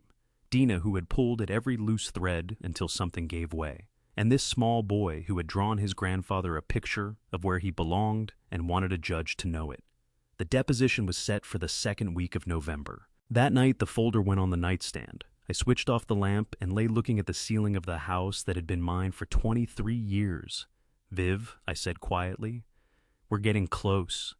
November arrived hard, cold, overcast, the sort of cold that moves into Chattanooga and unpacks its bags. Tuesday morning, 8:45. I pulled up to Clint Osterfeld's building on Market Street with Dina in the passenger seat, the accordion folder riding on the back seat, and Vivian's Polaroid in my shirt pocket, where it had lived since the morning I came across it. I couldn't have told you the exact day I started keeping it there, sometime around the 3rd week of September probably. It wasn't a choice I made so much as a thing that settled into place, the way certain rituals attach themselves to certain stretches of a life without anyone deciding. Up on the 8th floor, the conference room had been transformed since we'd last been in it. The long table had been cleared off, a recording setup arranged at one end, a court reporter already at her station in the corner, hands ready. Clint got to his feet when we walked in, took my hand and asked the thing he always asked when something hard was coming. Ready. Ready, I told him. Renee came through the door at exactly 9:00. Bo Langley one step behind her. Mid-50s, silver-haired, carrying the specific variety of calm that $400 an hour tends to purchase. She had put real thought into how she appeared. Navy jacket, every hair in place. Across the table she met my eyes, and the look on her face was one I knew, the composed public face, the one that had been carefully rebuilt over 3 months from the wreckage of that August kitchen confrontation. She'd had time to rehearse. It showed. Langley led off. My client appears here voluntarily acting in good faith to respond to the issues raised in the filed petition. That's appreciated, Mr. Langley. Clint said, his voice easy. Let's get started. Clint did what he always did. Began at bedrock. He took Renee through the groundwork at an unhurried, almost neighborly pace, the kind that makes people feel the hard questioning is still somewhere off in the distance. How many years had Crestwood Lane been her address? What did her relationship with Eli look like day to day? How would she describe the atmosphere in the home? She moved through each answer without hesitation. One hand open on the table, the other folded in her lap. She was practiced at this. I'd always known that about her. Then Clint reached into his folder. Mrs. Colton Eli's medical file documents 4 visits in the 18 months leading up to June of this year, each one logged as accidental injury. A bruised forearm in February of last year. A split lip in May. Contusions across his left shoulder in September. He laid the records on the table and pushed them across to her. I'd like you to take me through what happened each time. Langley shifted toward Renee. She pulled herself upright fractionally. Kids get hurt, she said. Eli's always on the move. On the move, Clint repeated. Dr. Harriet Fenby, who spent 4 sessions evaluating Eli this fall, puts it differently in her written report. He turned to a marked page and read the words straight off. Notably low in spontaneous physical activity, rarely initiating movement without first checking the environment for threat-based cues. He looked up. That's not a portrait of an active child, Mrs. Colton. That's a portrait of a frightened one. Langley's mouth began to open. Clint kept going. I'm entering into the record the observations of Noreen Gatlin, who lives next door at 4849 Crestwood Lane. The door swung open, and Noreen walked in, wearing the blue cardigan she reserved for occasions, pearl buttons down the front. She crossed to the table, placed her phone in front of Clint without waiting to be prompted, unlocked it herself, and pulled up the gallery. Across the table, Renee's gaze dropped to the phone. Something moved through her face. Not the composed public look, something underneath that. Something that hadn't been groomed into shape. Mrs. Gatlin has provided 23 video recordings, Clint said, captured from her own property across a span of 6 months, all within the terms of Tennessee one-party consent law covering shared outdoor spaces her fence line looks onto. He pressed play. The room filled with summer cicadas layered over the hum of a lawnmower somewhere down the block, then the snap of a back porch door. And after that, Renee's voice cutting through all of it, flat and clipped, nothing like the careful woman seated 4 feet away from me. I told you to stop. You don't stop when I tell you to stop. You go inside and you sit there until I say you can come out. Go. Concrete underfoot. A small boy's footsteps. No pushback, no stalling. Only the immediate worn-in compliance of a child who had learned exactly what happened when he hesitated. I'd like to object to the characterization, Langley said. Duly noted, Clint said without heat. He started the second video. We sat through 4 of the 23 in all. I kept my eyes on Renee as she watched. The hand she'd had resting on the table had gone motionless. She'd become very still, the stillness of water, right at the edge of freezing. When the 4th clip ended, Clint set the phone face down on the table and turned to face her. Mrs. Colton, before we move into the financial records, I have one question I want to ask you directly. How would you describe in your own words what place Eli holds in your family? He's my son, Renee said. And you love him. Of course I love him. Clint reached into his folder and laid Eli's drawing in the middle of the table, the old man and the boy on the porch, the bent tree, the green crayon words along the bottom, me and Grandpa, home. Then help me understand, Clint said, why your 5-year-old son made this and said he wanted a judge to see it. Renee's eyes went to the drawing. 4 seconds passed. I counted every one. And across those 4 seconds, for the first time in the whole long history of what had moved between us, the composed public face came apart entirely. Not rage, not grief. Something hollower than both. Langley bent close and brought his mouth to her ear. I glanced at Dina. She was already looking at me. We left it alone because it didn't need anything from us. Langley sat back upright. I'd like to request a brief recess. Clint gave a mild nod. Of course. 10 minutes and we'll pick back up. Out in the hallway, Dina let out a breath that seemed to have been building since we'd walked in, that morning, long, slow, deliberate. She looked over at me with something close to a smile. He's good, she said. Vivian chose him, I said. Dina glanced away, jaw tight, holding herself in check. Then she turned back. 3 weeks until trial. I know, I told her. You ready? I slid my hand into my shirt pocket and touched the edge of the Polaroid, the smooth border, the slight curl at one corner, worn in from years of handling. I've been ready, I said, from the night I found that tin. The Hamilton County Courthouse stands at the crest of a hill, the way courthouses in old Tennessee towns have always stood, as if the county made up its mind long ago that justice ought to be something you can see coming from a distance. The morning of December 9th arrived clear and biting cold, the kind that thins the air, and I stopped on the front steps before going inside and looked out across the city and thought about Vivian, who had never once set foot in this building, but whose careful work was about to be laid out within it. Dina took my arm on those steps not because I was unsteady, but because she was. We went in side by side. The courtroom was smaller than I'd built it up to be, across all those months of picturing it. Wood paneling fluorescent overhead, light bench rows carrying the faint smell of old varnish. Clint was already at the plaintiff's table, his documents arranged with the quiet precision of a man who had done this enough times to know that preparation itself makes an argument. Noreen occupied the first row of the gallery directly behind us, Floyd next to her logbook, writing in his shirt pocket as usual. Kyle sat 3 rows back by himself in the gray jacket I had bought him for his college graduation. 17 years ago, he'd held onto it all this time. Renee came in with Bo Langley and took her place at the defense table without looking at anybody. All rise.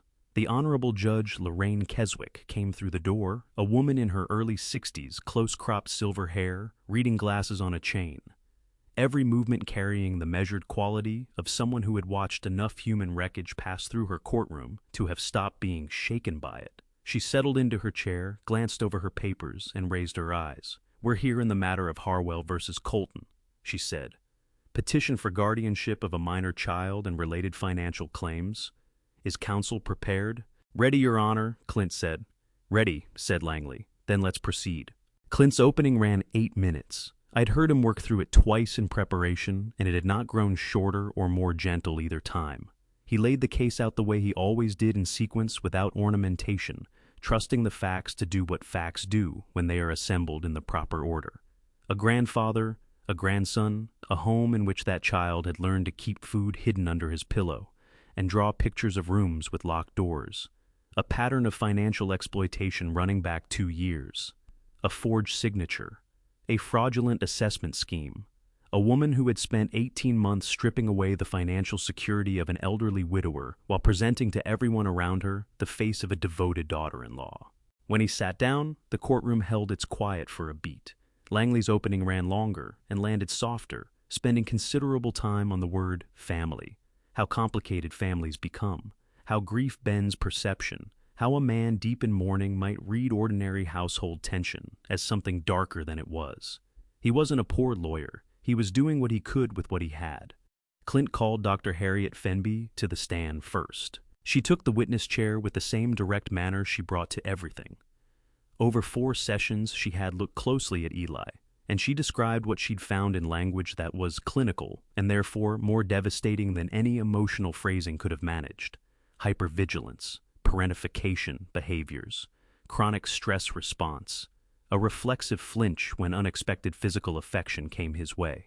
In your professional opinion, Clint asked, was this child living in an environment that caused him psychological harm? Yes, Dr. Fenby said flatly and without caveat. Langley cross-examined for 12 minutes. He did not move her answer. Clint called one more witness before turning to the exhibits.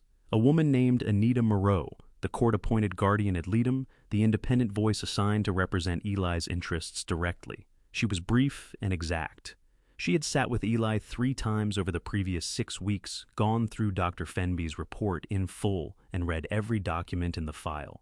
In your assessment, Clint asked, does the proposed guardianship arrangement serve this child's best interests without question? Anita Moreau said. Langley passed on cross-examination. Then Clint said, Your Honor, the petitioner moves to introduce Exhibit 23, a video recording made by the late Vivian Harwell 6 weeks before her death in June of 2022. Langley objected on authentication grounds. Clint produced the notarized documentation Vivian had left with the Osterfeld family law. The objection was overruled. The screen at the front of the courtroom came alive, and Vivian's voice filled that room. I had heard it twice before, once alone in my bedroom, with the lights off once with Dina sitting next to me. I believed I had steadied myself for a 3rd time. I had not come close to steadying myself enough. She talked about Eli first, what she had witnessed, what she'd set down in writing, what had frightened her, and why. Her voice stayed level and specific and moved through dates and incidents the way a woman does when she knows this recording may be the last useful thing she ever does. Then she spoke his name. Gordy. My jaw locked up. My eyes burned. I pressed both feet flat to the floor, kept my spine straight, and let what was happening inside my chest happen without fighting it. Beside me, Dina's hand found my arm and held on. Vivian talked about the trust clause about Clint Osterfeld, about the account she had opened and the records she had assembled, everything she had arranged, because she understood with the sharp clarity of a woman who knew time was running short that she could not untangle this herself. But she could make certain that whoever came after her had every tool they'd need to do it. You built half the houses in this county with those hands, she said. You can do this. I know you can. The tears came then. Nothing like the controlled release of that night in my bedroom. These moved through me the way a storm moves sudden complete, and I did not suppress them, and I did not cover them. I sat in that courtroom with Vivian's voice still hanging in the air, and let 72 years of holding things together come undone for as long as it had to. Then I drew a breath, I straightened up, and I kept my eyes on the screen. Not a sound from anyone in that room. When the video finished, Judge Keswick set her reading glasses down and held her gaze on Renee for a long, wordless moment. Renee was studying the tabletop. Langley walked Renee through her testimony, with care reconstructing the narrative piece by piece. She held the line well for the first 20 minutes. Then Clint stood for cross-examination. He opened with the financial records, the withdrawals the shell company Dina's forged signature, and Renee's responses grew progressively thinner, her answers shorter, her silences longer, the composed public face working harder than anything had ever demanded of it. Then Clint said, Mrs. Colton, how would you describe Eli's role in your family? He's my son, Renee said. And having him in your home, was that something you welcomed? A pause. Of course. Then help me understand something. Clint's voice stayed even unhurried. Because I have 23 videos, a psychological assessment, a child's drawings, and the recorded testimony of a woman who laid out her observations from her deathbed, and every single piece of it tells the same story. So I'll ask you plainly. He leaned forward slightly. Did you love that child?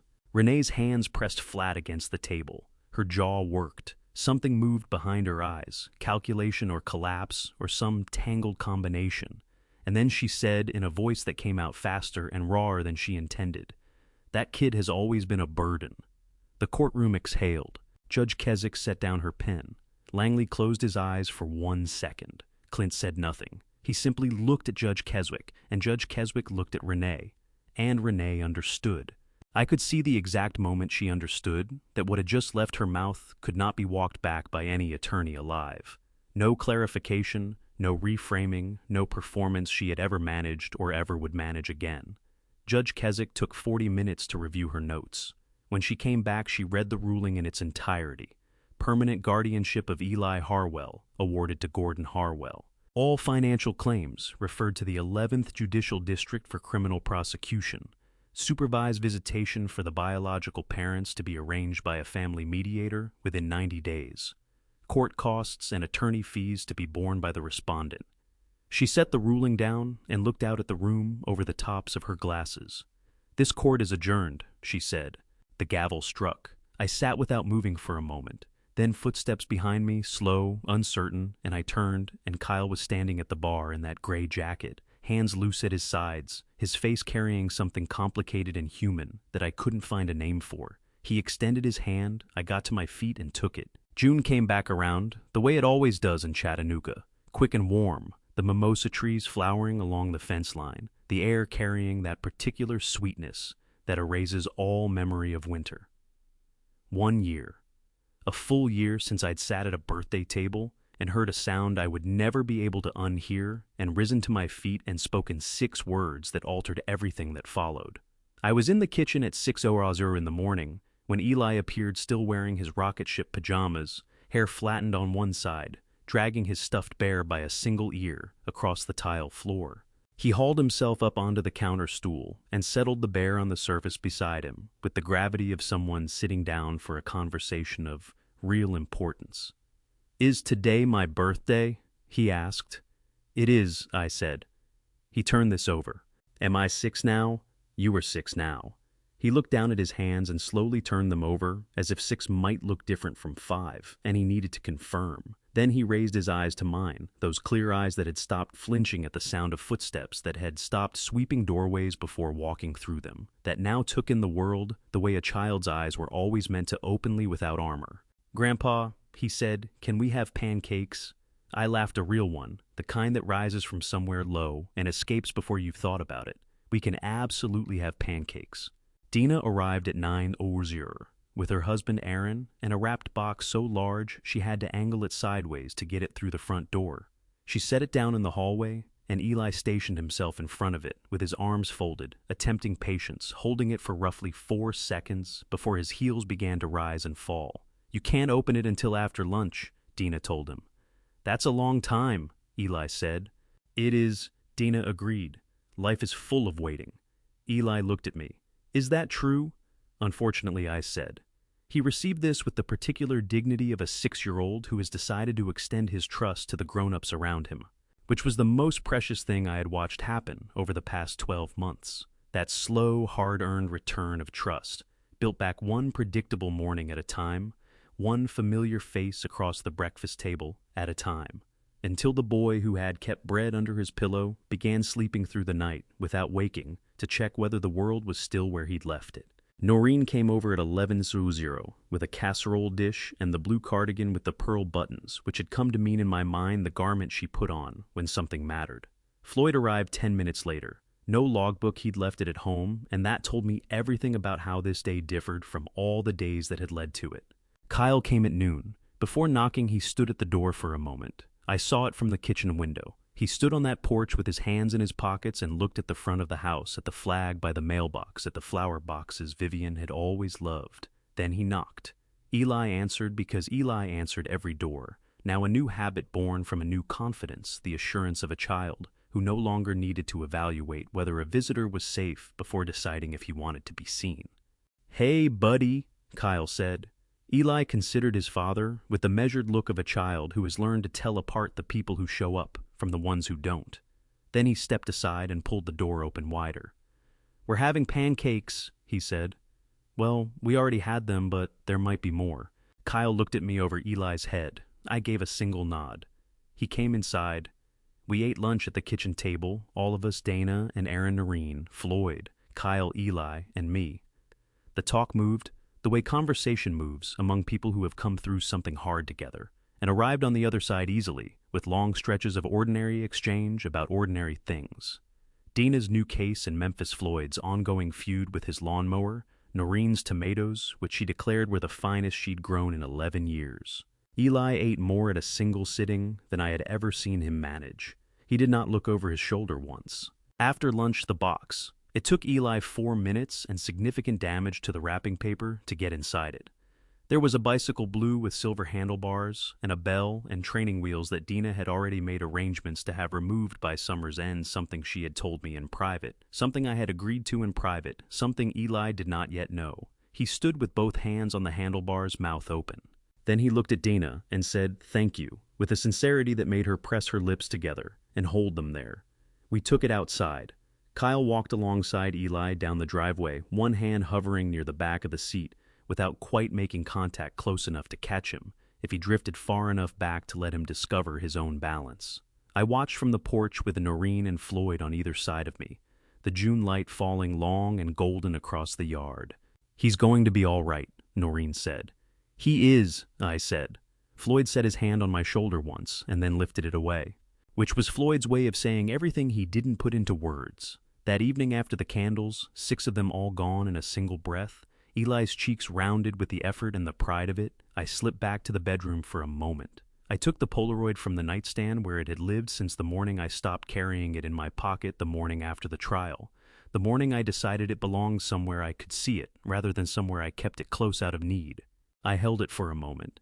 Eli asleep against Vivian's shoulder, the autumn light coming through the window, her handwriting on the back. "Fight for him. We did, Viv," I said.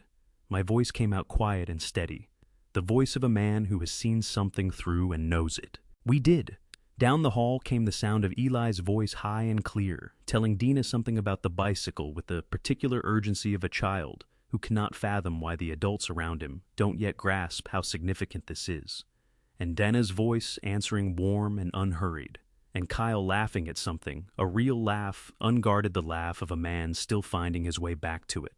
I set the Polaroid down on the nightstand beside the tin and the folded drawing that still read, "Me and Grandpa home." That's where this story lands, with a gavel, a boy on a bicycle, and a folded drawing on a nightstand that still reads "Me and Grandpa home." I've thought a lot about what this whole fight cost. The sleepless nights, the grief layered on top of grief, the weight of carrying Vivian's tin in one hand and Eli's future in the other. But I believe God puts certain things in front of us, not because we're ready, but because we're the ones who will refuse to look away. That's what Vivian understood. That's what she was counting on when she prepared everything she couldn't say out loud. If you take anything from this story, from the grandpa revenge stories and father stories that find their way to this channel, let it be these things. First, if someone you love leaves something behind for you to find, pay attention. They may have seen what you couldn't. Second, a child's sense of safety is not a small thing. It is everything. Protect it like it is. Third, gather your proof before you make your move. Emotion without evidence gives the wrong people the upper hand. And fourth, when a child draws a picture of where they want to be, that is testimony. Take it seriously. If this story moved, you share it with someone who might need it today. A parent, a grandparent, anyone who's ever had to fight for someone they love. Leave a comment and tell me what stayed with you. And if you haven't subscribed to Grandpa's Revenge yet, I'd be honored to have you here for the ones still to come. Thank you for listening all the way through. I'll see you in the next one.